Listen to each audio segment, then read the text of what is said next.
I remember as a child being told that my emotions were too much, right? Oh, that's just Erica. Oh, let's just agree with Erica so she doesn't have a problem. And as a child, while you may think that was helpful, it didn't teach me what I needed to learn about owning my own emotions, understanding them, how to deal with them, not just learn how to suppress them, learn how to ignore them, and then wait for all that anger or fire or whatever to bubble up and spill over. Today's guest is going to help us learn about those attachment wounds, those childhood things that still continue to trigger us in relationships, and what we can do to recognize them and work through them. So let's get started. Welcome to the Crazy Ex-Wives Club, a podcast dedicated to helping women navigate the emotional journey that is divorce. I'm your host, Erica, and if you're trying to figure out life after the big D, welcome to the club. Whether you're contemplating divorce or dealing with the aftermath or any of the many phases in between, the club has got you covered. Each week, you'll hear stories from women who have been in your shoes. This isn't about spilling tea on divorce details. This is about giving you the tools to take control of your own healing journey. Listen in weekly for advice, tips, and tools to help you move through each stage of the process. Welcome back to another episode of the Crazy Ex-Wives Club. I'm your host, Erica, and today our guest is Melissa Lapides. She is a licensed psychotherapist and relationship expert who specializes in helping people heal attachment wounds. Welcome, Melissa. I am so excited to have you on the show today. I had the opportunity, you guys, I watched a recorded training Melissa had done through one of the certifications I'm working through and absolutely loved your take, your approach, how you're looking at things, and thought it was so valuable as someone who really didn't know how to handle my emotions when I was younger. So welcome to the show, Melissa. Thank you so much for having me. And I'm so excited to talk about this topic because I think it's something everybody needs to understand a little bit more of. And nobody was really taught in school these things, right? The one thing we are taught is that when you find your person will now know how to meet all your needs. Your person will never make you mad. You'll never disagree with your person, right? I remember watching my parents, who were fantastic parents, married couple, but I never saw them fight. I never saw them argue. I remember one time we got called to the table for a family talk because they were telling us that my aunt was getting divorced. Like the big Wow. conversations never happened in front of us kids. They really wanted to protect us. And while you think that's the right answer, it also meant I had zero idea what it meant to actually work with a partner, to negotiate with a partner, to learn how to meet my own needs and not just expect everything from that other half. Yeah, and I think like that's the biggest piece for most people is like we don't even know what we need. And as individuals, we're all so unique. And especially if you're like a sensitive person or a neurodivergent person or someone who doesn't fit in the norm and you have parents that don't understand that, then your needs become issues, right? And so we as humans have to figure out what we actually need individually to thrive, just like different houseplants. I always compare us to. This one needs sunlight and this one needs partial shade. You got to figure out which one you are because we're all so different. And figuring out what we need as human beings is the key to living a harmonious life. Mm-hmm. And you cannot expect your person to figure it out if you don't know yourself. No, and you can't expect to have a relationship that works if you don't know what you need, because then you have these emotions that are happening all the time, whether it be frustration, resentment, anger, and you don't know exactly why that's happening. What need of yours is not getting met? Because those big emotions are always indicators of us not getting a need met. But if you don't know what you need, and you don't know how to ask for it, you'll be in that perpetual cycle of being frustrated with the other person. Yeah. And that was such a huge learning curve in my separation and divorce, right? Because in my separation, when I still was in the, I'm so desperate to find anything to save this, to fix this, something would come up, right? I'd get triggered, big emotions would flood the system, and it would drive me to take action that didn't help either of us out, right? Either I'm driven to become very, my attachment style. So we'll probably should back up and talk a little bit about those, but I'm super anxiously attached. I need that quality time. I need that reassurance. And so when I get activated, I want to be around this person all the time. And a lot of times they need space. And it just made things worse, even as we progressed and moved through the divorce. So now knowing that I want the divorce, my emotions would still get triggered. And if I didn't understand how to recognize what it was that I truly needed, you spend a lot of wasted time chasing, smoke and mirrors, chasing, oh, you're really fighting over a TV, or you're fighting over the parenting schedule. You're fighting over it, not really the real issue. You're fighting over the condition that's triggered something that's coming up from long ago. So let's talk a little bit about attachment wounds. Let's start at the foundation. Before we can look at what's happening right now in your divorce process, what are these attachment wounds from childhood that are still following us around?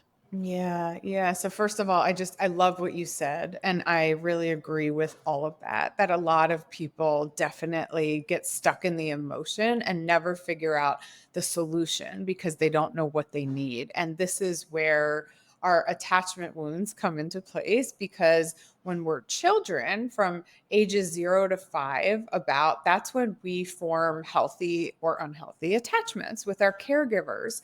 And if our caregivers can't recognize our needs and help us to understand those needs and to be able to teach us how to meet our own needs, right? Then we're constantly looking outside for our needs to get met.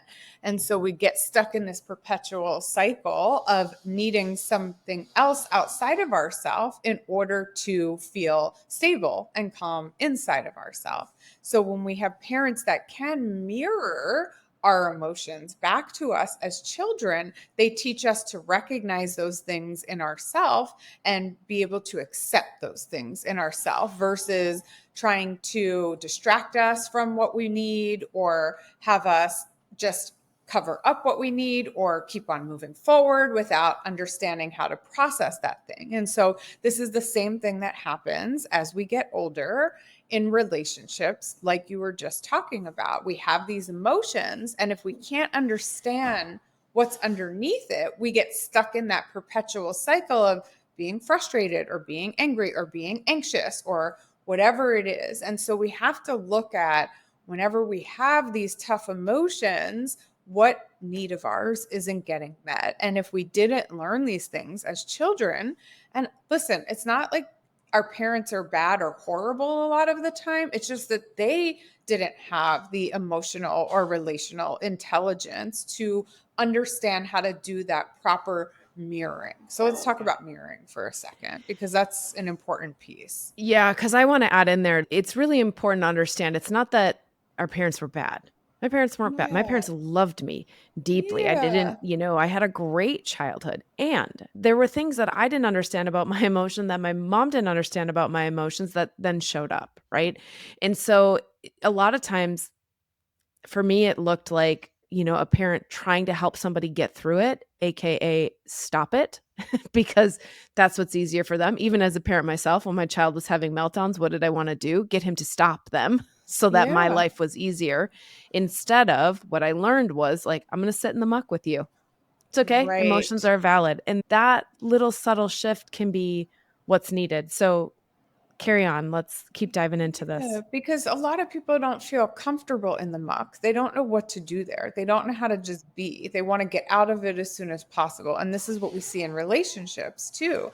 One partner comes to the other partner with an issue, and that person wants to solve it, fix it, or make it go away instead of being like, oh, wow. Like I hear how frustrating this is for you. I feel how hard this is for you. Instead of defending themselves, explaining themselves, trying to fix your issue, we need those people to sit in the muck with us. That's all we need to get out of it most of the time. But if our parents didn't have those skill sets and they weren't taught what to do with their challenging emotions, they surely can't meet us in ours. And so many times this is like a generational thing. And then there's also the issue of different relational styles. So like you said, some kids come out really sensitive And maybe their parent isn't. Maybe their parent is one of those, okay, I feel this way, but I'm going to keep on going. But not every human can do that, right? This is where the nature nurture thing comes in. Some of us are naturally wired differently. So if your parent is wired really differently than you too, they may love you, but they might not know how to love you exactly for your individual needs. They're loving you the way that they treat themselves, but you might have different needs than they do. And so there's so many nuances to this. And this is why so many people come to me and they're like, well, my parents are pretty healthy. I don't know why I would have these attachment issues. And these are the nuances, right? You may have a different way of sensing the world or being in the world from your parent that they just couldn't understand those differences and you got missed in some way. Yeah. And then that now as an adult is the same way that I work with my emotions now. So a lot of that same mirroring that I craved as a child, it is that little inner childhood Erica that shows up Mhm. that is still holding on to these hurts, that is still reacting. Something gets said in the present moment. It's usually not adult Erica. It is child Erica that's like, oh, that hurt. That reminded me of something so terrible that I couldn't process as an 8-year-old, as a 5-year-old, as a whatever. And so Right. applying that same mirroring, like, hey, I see you. You're right. That That's was right. hard. That hurt a lot. And Yes. I'm an adult now. Like, I've got this. But we Yes. still are going back. I'm such a proponent of doing the childhood wound work because Mhm. that's when we can really start to let it go. Absolutely. Absolutely. And that's what's the beauty of it is that it's never too late to heal these things. We have everything that we need to reparent ourselves and to work with those inner children that are still showing up inside of us and work on really helping them to validate what they need and what they're feeling. And that's how we heal. That's how we take those parts of ourselves that have been wounded and truly begin to integrate them and make them feel secure. What would it look like for somebody in the separation or divorce phase if they have this work that is calling at them? Because how do we start to see between, oh, he just really irritated me right now and he's really pissing me off. And if he did things differently, I'd be okay, which is all putting the control or the power on him versus, oh, this is my stuff. I can heal this. I can do the work and I can take my power back. Yes, yes. So it's really about understanding your needs again, right? And so it's like when you have that feeling like he's missing the point or he's not doing what he's supposed to or he's not showing up for me, what is it that I'm needing? Do I need consistency? Do I need pre-warning of what's going to happen? Like I need to know like what is it that I need that's not happening? Do I need cleanliness? Do I need collaboration? What is that thing? And how do you communicate that thing, not through the feeling that you're feeling, but through a neutral, healthy communication? And if that need continues not to be met, then you have to decide what to do. That's where you take your power back by noticing this person can't actually meet my needs. Maybe they're not the right person for me, right? So that's how we take our power back is by really owning what we need and then assessing who our partners are through that lens of do they meet our needs? Not, am I attracted to them? Is there good physical connection? Like, those are just part of the equation. But this is actually the most important part of the equation. Does this person logically meet my needs? So many times in relationships, we're looking through that felt connection and we need to pull it back. That's part of it. And look at the logic. Does this person have what it takes to meet my individual needs? But if you don't know your needs, which a lot of us don't in our first marriage, right? We get married young or Yeah. foolishly or didn't have parents that taught us to really scout this person through this lens. Then we have to find out by experience, right? And hopefully by the Mhm. second time we get Usually, right? Usually by the second that. time, we're both over here. Yep, messed up the first one. So, second one, do it a little better because we took the time to figure out what we needed to own our own emotions to then be able to speak up for it. And I would say this, it wasn't easy for me. It wasn't easy having hid all those emotions for all those years. I knew I felt them. That was fine. And I felt very fine feeling them on my own. So I got comfortable with the, ugly crying on the bathroom floor. And I got comfortable with angry journaling it out. But being able to step in and ask somebody to give me the support I need was also really hard. It's not natural for us because, again, we each do things differently. But I can remember specifically the first time it hit in my relationship. So we were newly dating. I had showed up to join him on one of his like dive certifications. So we hadn't seen each other in a while and we were hanging out with a bunch of other people. And this was a newer relationship. I wish I really could remember how new, 3, 4 months, something like that. And I was having some anxiety. I had leaned in and I was like, I really like this and I don't want it to go anywhere. And what partners with the leaning in after your heart's been broken is for me is pure panic of, oh my God, run away because you're opening your heart to something that could really hurt if it doesn't work out. And so these two parallels are always showing up like, ooh, I really want more. And then I get more and I go, I'm freaking out, like back up, back up, back up. So we're in this hotel and I'm having an anxiety attack that it's going to end. Like I'm grieving the loss of a relationship in the beginning of it. And I make a post for the business about like, hey, doing what do you have to do when anxiety hits? Because he had been diving all day. I had been in the hotel working, made the post. He looks at it and he looks at me and he's, are you having some problems right now? you know? And I'm like, yep. And I really want to tell you, but I literally cannot form the words. And so in my mind, I could have the conversation with him. In my mind, it was safe to be like, hey, this is what I'm struggling with. And because of the wounds of being told I was too much or I'm too crazy or the stuff that happened at the end of the marriage where he was like, ugh, are you like crying again? What's your problem? Right? I couldn't make that step. And so this partner sat there and he's like, okay. And I'm like, I really want to tell you, please just wait. And he waited and he sat it out until I could tell him. And then he's like, okay, well, you're a little bit silly. Why don't you just tell me that you want to hang out alone? Or why don't you just tell me that you need a hug? Or why don't you just tell me these things? And it was such an eye opening moment for two things. One, this is a partner who's not going to run away. I just brought all this stuff to you and I dumped it on you and you didn't run away. And two, I have to learn how to speak up for what I need. I have to learn to be like, hey, like even last night, I was like, oh, you know what I really need? I really just need him to hold me a little bit. Go, doing some grief again. Grief is coming up. I really need him to hold me. And I have to ask for that because otherwise he thinks that she's doing her own thing or needs some space or whatever else. But being able to ask if that person can show up for you in the way that you need is super important. And I'll add this too. You then have to go do the work. I had to do the work to own my anxiety. I had to do the work to own that, like, hey, it was my ex that cheated on me, not this one. I had to own the work that, hey, this is a lot of old BS that is hitting you right now, not current problems. And if you keep letting old BS into current relationships, this one will end too. So don't let old wounds bleed on new relationships. It's that, but you have to own it. It doesn't matter how that partner changes. It's you owning what hurts.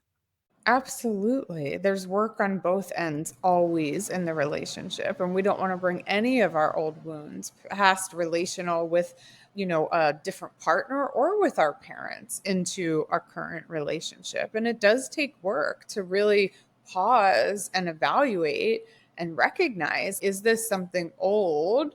Can I still communicate that I'm struggling with this? How does the person show up for me, like you're saying? And the right person will be able to show up without you having to feel like you're going to be too much. So it definitely is a process of learning how to communicate those things and not being scared to share Yeah. what you need, even if you have a lot of them. Like me, I have tons of needs. My boyfriend always says, you're not high maintenance, you're like constant maintenance, because I went from not sharing my needs at all to nonstop. I'm like, and I need this, and I need that, and I need this, and I need that. Like now I'm hyper aware of what I need, right? And Yeah. that's okay because the right partner, you're not going to scare away. The right Mhm. partner is going to be able to meet your needs and you're not going to be too much for. And that's the part that you have to have faith in. is Yeah. that there is somebody out there that is the right fit for you. Again, for your particular kind of houseplant that you are, there will Yeah. be the right partner for that. So you can't try to keep chameleoning what you need to fit into that person's comfort zone. You have to get to a point where you're like, I'm not going to self abandon myself no matter what. Even if that means not having a partner, at least I have myself finally. And Yeah. you've got to get to that point, or you're going to keep trying to chameleon yourself into fitting into somebody else's world that doesn't really work for you. If you're feeling overwhelmed, exhausted from overthinking, and stuck in uncertainty, this message is for you. You don't have to keep feeling that way. Inside the club, you'll find a safe space to rediscover who you are, clarify what you want, and determine how you want to move forward. Surrounded by women who truly understand and guided by expert support, you are not alone on this journey.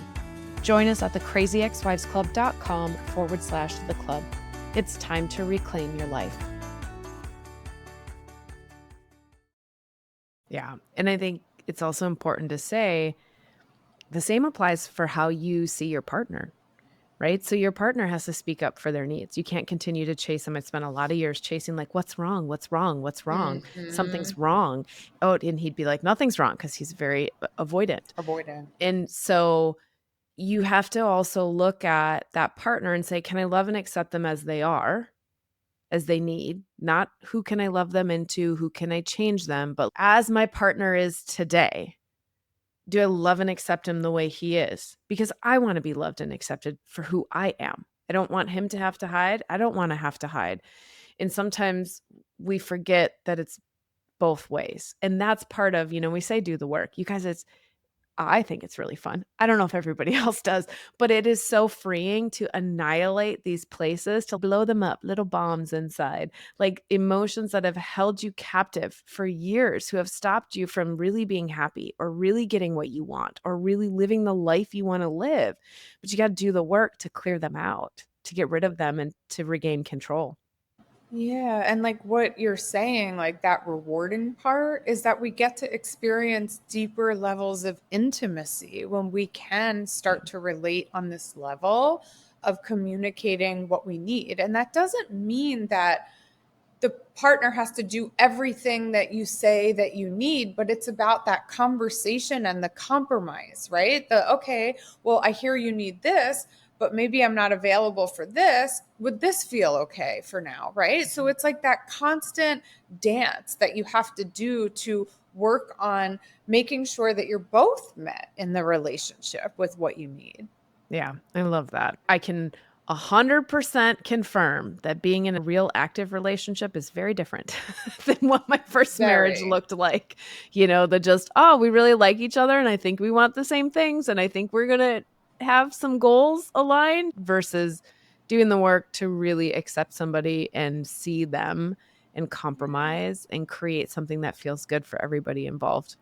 Yeah, it's a constant dance of collaboration and checking in and communication. And if that communication is missing, that healthy communication, that's really what is the glue that holds Yeah. relationships together. So if you're not having these intimate conversations, then that's probably what's really missing. And the conversations oftentimes look different than people think that they need to look. So when we learn how to do it in a healthy way, they can create and will create much deeper levels of intimacy instead of conflict and fighting.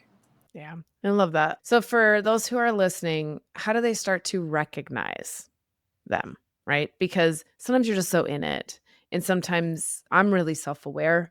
I'm always reflecting and looking and what's my part, and I know that that's not normal. So most of us do not spend this much time being like, what can I own? So if they're sitting there and they are going through the waves of emotion, what are those first steps? Are there like 3 easy things that somebody can do to kind of start to break down the barriers or the protective mechanisms that we've created around feeling the Yeah. So I feels? always say pause. Pause is the first thing. Pause. Take a minute, pause, take a few deep breaths, ask yourself what's happening inside of me.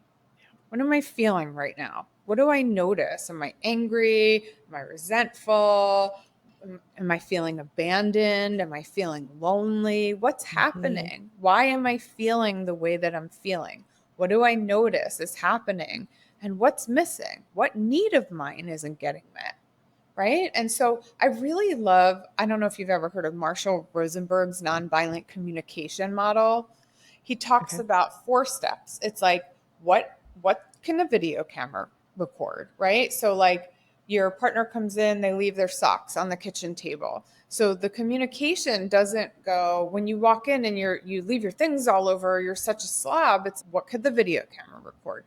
You walked in, and when you walked in and the socks were left on the table from a neutral place, right? What did you feel when that happened? I felt annoyed. I felt upset. Not I felt like you were being a slob. I felt like you were disrespecting me. What did you, the person who's having the experience, feel? What's the emotion? And then look at what's the need that's not getting met. Yeah. So I have a need for cleanliness. I have a need for order. I have a need for structure. Would you be willing next time you come in the door, then you ask specifically to be more mindful about putting your socks in the hamper or just leaving them next to the front door. So you have to have a resolution. You can't have conflict and just blurt your emotions out and then not have a solution that you're going to move forward with. That's the resolution part in conflict resolution. It's like we need a strategy now to move forward because we can sit around and understand each other's feelings, and that's great, but that's not going to make change. What's going to make change is coming up with a new agreement. And like I said, that doesn't mean the person has to be like, yes, I'll run my socks up to the hamper every time, but Yep. would it be okay if I left them next to the front door or tucked them in my shoes? Because that might work better for that person. And this is where the compromise happens. Yeah. And it's always that little dance back and forth. Super important to remain neutral and then to reflect on your own what are you feeling. Now, I had a really hard time with finding the words. I knew I was feeling the feels, but I didn't Yeah. know what they were until I downloaded there's the emotional scale, like Abraham Hicks. So I'm big into the Abraham Hicks stuff, Uh energy huh. work. Uh huh. But they have a nice chart. And what I loved about the chart is it gave you a list of all the different emotions, kind of in order from highest high to lowest low, because I Yes. knew I was feeling something, but I couldn't tell you, oh, that's actually jealousy, not just anger. Or, oh, that's Yes. actually hopelessness, right? So it helped me get the words that I was missing because I had lumped them Yes. all up into one big old mushy ball. I'm feeling the feels right now and I'm so angry. And I was like, but what is it really? What is it underneath there? And so sometimes, you guys can Google it, the emotional scale, and just to have a list of emotions to help yourself Yes. understand, oh, I'm jealous right now. Okay, what are you jealous of? Where is it coming from? Where have you felt this Yes. before? It will help you break it apart and start to get to know those individual emotions. Yes, and the nonviolent communication model too with Marshall Rosenberg, the Yeah, same thing. It's he lists out all the feelings you feel when your needs are perfect. getting met and then all the feelings you would feel if your needs aren't getting met and then what are your needs. So he goes through Beautiful. that too because sometimes we can't identify what we need. We know we're Yeah, upset that those socks are on the table, but do we need cleanliness? Do we need order? What is it that we're actually needing? And then actually really looking at the themes that come up for you because sometimes one person has a high need for one thing and not another. So if you can really understand yourself, like I know for myself, I need order to feel peace in my life. It's like one of my top needs is knowing what's going to happen and that predictability, especially if you have a history of trauma. And mhm, so that's something that I need to know my partner can yeah, work with me on, right? Because if yeah. they can't meet me in that way, then that's not the right person for me. Exactly. And I know it comes up even today, not today, but when the stepkids come, they were just here this last weekend, right? All of a sudden, there's a lot of mouths to feed. And I spent a lot of time cleaning and cooking in the kitchen. And when they'd first start visiting and I took over the cooking and cleaning role, I'd get really worked up because cooking stressed me out, right? So I had to build some emotional resiliency too. And so I'd spend all this time trying to figure out the right meals. And then you know how it goes. They didn't like the way I cooked. They liked the way that their mom cooked or their dad cooked or whatever, normal stuff. But Yeah. I had to go through these waves of figuring out why was I getting so frustrated? Okay, some of it was just like I was harumphing I had a lot of work to do. Okay, that's my problem. Some of it was I really wanted more help. Like, why am I the only one in the kitchen doing this? I need more help. Okay, then I asked for it. Maybe it was that I was stressing myself out over stuff that didn't matter to anybody else. So, again, all of these places of communication and speaking up and reflecting. And then each time I was like, oh, I did a little better. I got a little bit less upset. I spoke up more for my needs. I got more help. We created better systems. Like we now have a big old like family table that gets set beforehand and people are helping out, right? It's these little by little we kind of carve away at whatever those deeper emotions are until we learn how to speak up for them and to have them be met and create something together. Yes, absolutely. Absolutely. And the first part, if you're not in a relationship, is learning how to have that relationship with yourself. Yeah. If you don't have that relationship with yourself where you're meeting yourself where you're at and you're really learning about yourself, then you can't possibly ask that from somebody else because you don't even know what you Yeah. need, right? Yeah.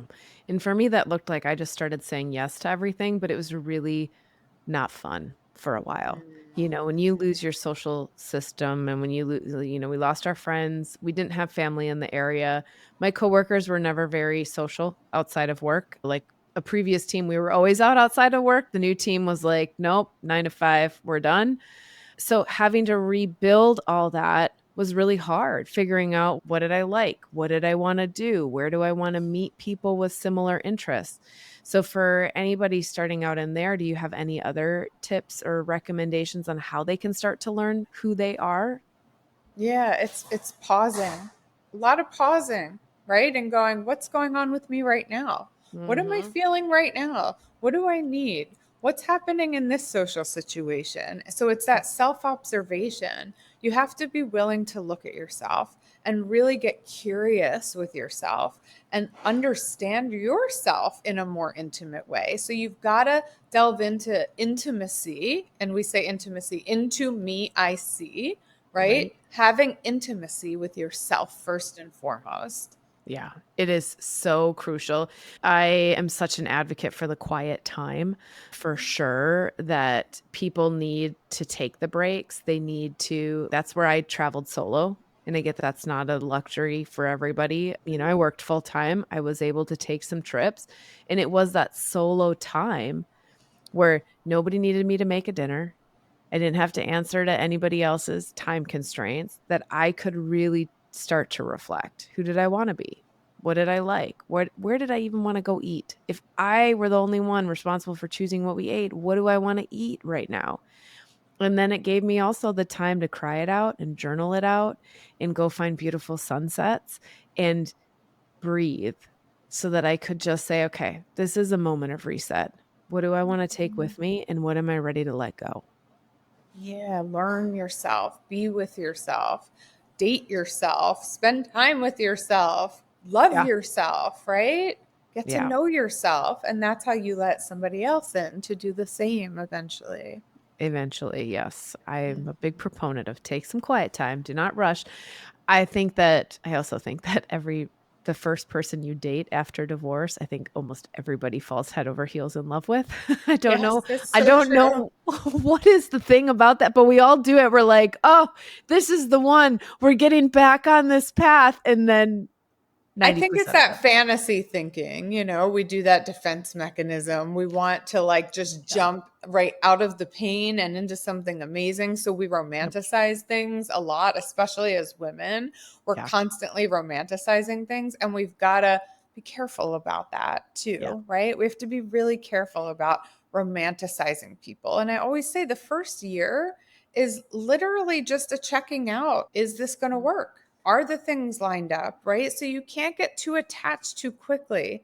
Be in that stage of observation, curiosity, really looking at things from the lens of your intellect and not your emotions. Does this person actually have what it takes to meet my needs? Because if they don't, and you're allowing yourself to move past that in yourself and abandon those needs, you're going to end up in a really bad situation again.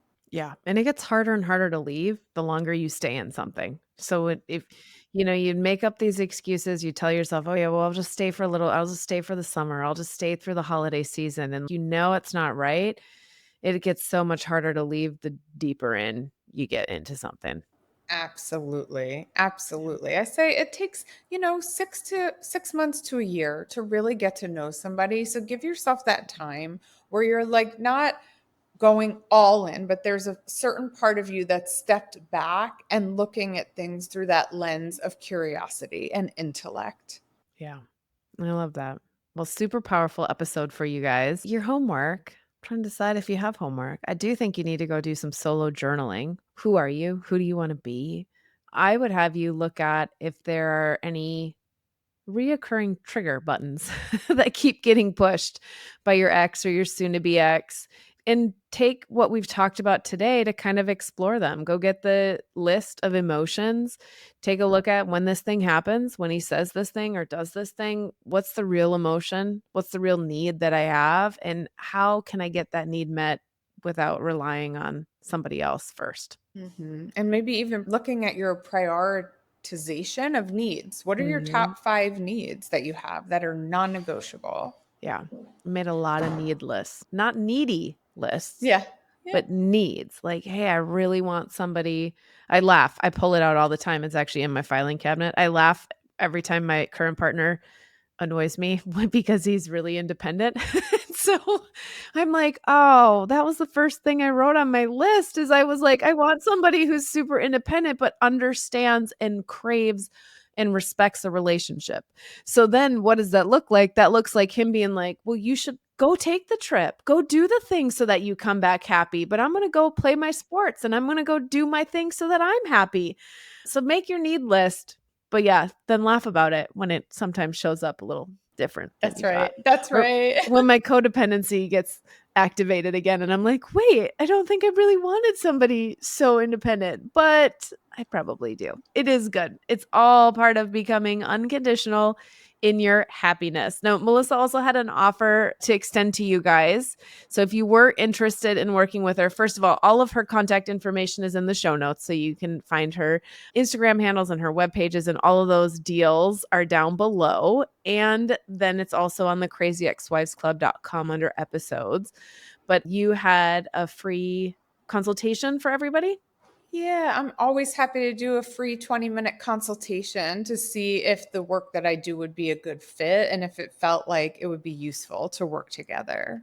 I love that. So yeah, if you guys are looking at your attachment wounds, you're looking at cleaning it up, if you're trying to figure out who the right therapist is to support you, again, Melissa's info is in there. I also want to give a shout out if you're looking for that community of support, the club. The divorce membership is your space to meet. We meet 3 times a month. We're live on our virtual calls. We are there to offer support, to listen to each other, to help you navigate. And again, we're holding the light for you. Melissa and I are both on the other side of divorce. We are loving life. It was a rough road, I'm sure, in the middle of it. It always is when you're redefining everything about your life. And so the club is there to support you. You can learn more at thecrazyexwivesclub.com/the club, and I hope to see you there. And that's it. Another great episode of the Crazy Ex-Wives Club, a podcast for women learning how to heal from their divorce. Tune in next week for more advice and tips to help you figure out life after divorce. And until then, give yourself grace, do the best you can, and know that this is all part of the process.